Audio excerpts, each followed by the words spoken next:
Habari za wakati huu. Leo naomba tuongelee issue ya darasa changamshi.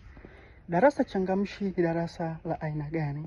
Darasa changamshi ni sehemu au ni maeneo ambayo wanafunzi wanajifunza wakiwa na ari, wanajifunza wakiwa na hamu, wanajifunza wakiwa na tamaa ya kutaka kujifunza bila kulazimishwa. Maanake ni kwamba ni ile darasa ambalo mwanafunzi anakuwa ana shauku ya kutaka kujifunza. Mwanafunzi anakuwa anatamani yeye kujifunza, anatamani kushiriki kwenye mchakato mzima wa kujifunza bila kulazimishwa, bila mwalimu kutumia nguvu ya aina yoyote.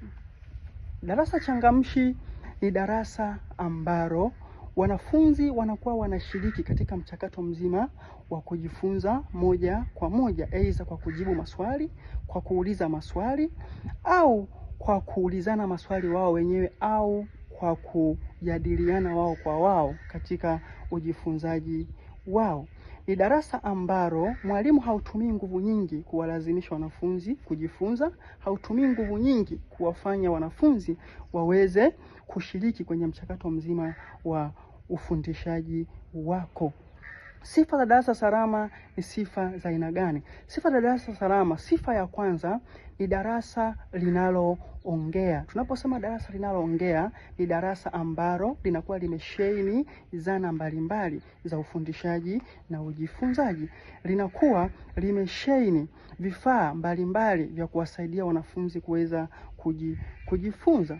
Lakini sifa nyingine ya darasa salama ni darasa ambalo mwalimu anatumia mbinu changamshi katika ufundishaji wake. Kivipi sasa? Maanake ni kwamba mwalimu anatumia mbinu changamshi kama mbinu za michezo, matembezi ya garari, majadiliano katika vikundi, mbinu ya maswali na majibu, ili kuweza kuwahamasisha wanafunzi na kuwachangamsha katika kujifunza kwao. Lakini pia sifa nyingine ya darasa salama ni darasa ambalo halina unyanyasaji, ni darasa ambalo halina ubaguzi, ni darasa ambalo lina sheria, kanuni na taratibu.